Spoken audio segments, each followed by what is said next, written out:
l'application doit être réalisée de manière aléatoire tout en tirant la matière pour éviter de créer un effet pommelé ou peau d'orange. Laissez sécher 12 heures.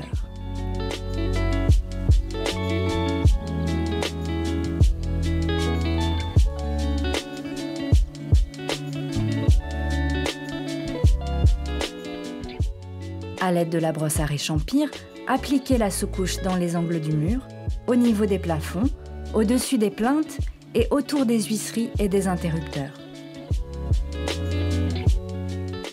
Chargez le grand rouleau de sous-couche et essorez-le uniformément sur la grille. La dépose de la sous-couche doit être la plus régulière possible pour éviter les surépaisseurs qui pourraient ensuite apparaître sur le résultat final. Commencez en haut à droite si vous êtes droitier et en haut à gauche si vous êtes gaucher. Afin de créer des lignes brisées et éviter les lignes droites, nous vous recommandons de tourner le rouleau de manière à avoir la monture en métal à droite si vous êtes droitier et inversement si vous êtes gaucher.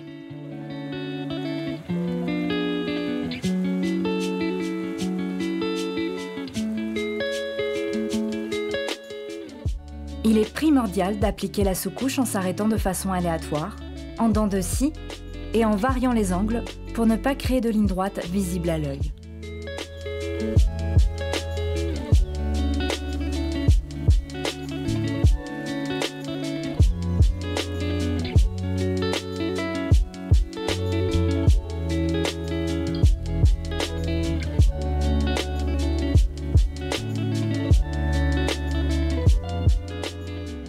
Ne vous inquiétez pas si la sous-couche est plus claire que la couleur choisie. Cette différence de valeur vous permettra de voir les manques éventuels lors du dépôt de la chaux.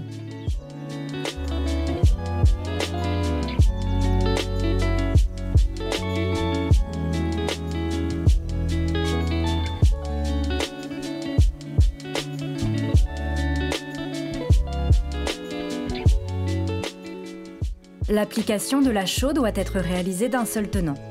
Ne vous arrêtez pas en cours de route.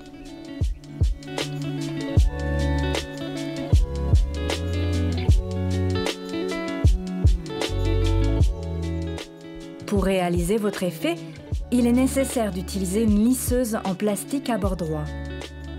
Vérifiez que la protection transparente soit bien enlevée. La chaux fraîche peut vous paraître plus foncée, mais elle s'éclaircira en séchant.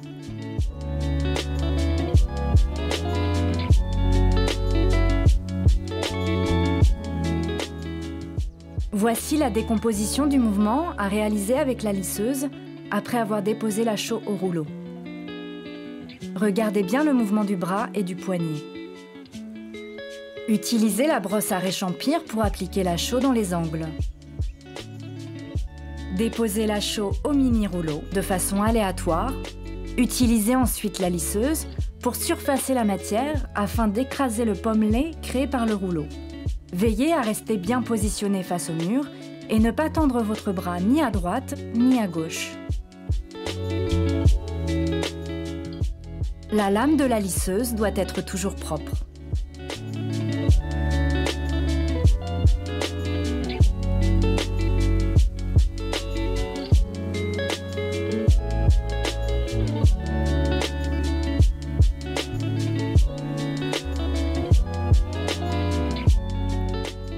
Après avoir déposé 30 cm² de chaux environ sur le mur, venez lisser dans le frais la chaux avec la lisseuse pour effacer le côté grumeleux laissé par le rouleau.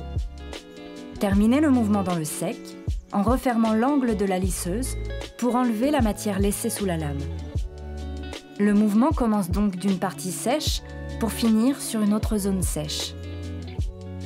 Pour appliquer la chaux au niveau des raccords entre le haut du mur et le plafond, déposez au mini-rouleau la matière à 1 cm du bord.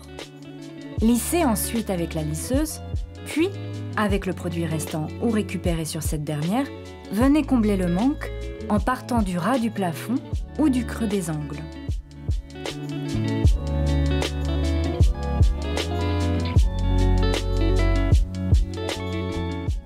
Démarrez le geste en partant du bas qui est sec et remontez dans le frais. Tournez votre poignet en fin de mouvement et redescendez dans le sec. Essuyez-la très régulièrement avec un linge humide pour enlever la matière restée collée, car elle pourrait laisser des traces et accélérer le séchage de la chaux. La ligne droite de la lisseuse vous permettra de réaliser une ligne nette et sans surépaisseur. Répétez cette opération au niveau des extrémités des murs, des portes et des plinthes.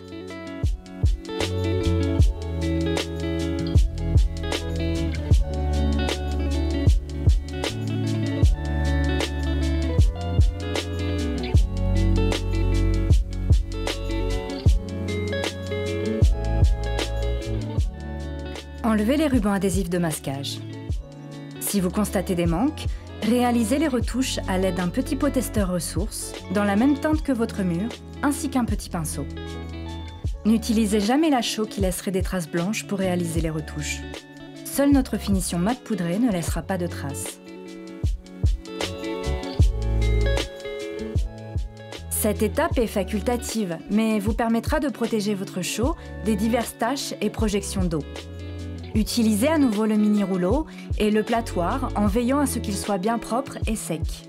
Si besoin, vous pouvez utiliser un sèche-cheveux pour terminer le séchage du rouleau.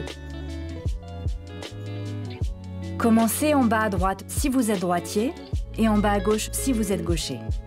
À l'aide du rouleau, déposez la cire de manière aléatoire sans vouloir contrôler la forme. Avec le platoir, tirez la cire le plus uniformément possible.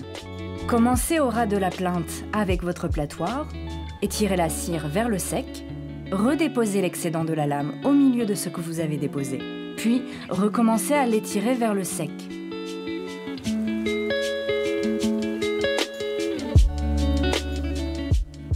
Repartez toujours d'un endroit ciré quand vous redéposez la cire. Passez ensuite dans la cire fraîche et finissez votre geste dans une zone encore sèche. La matière accumulée sous la lame du platoir sera déposée sur le mur et la lame restera toujours propre.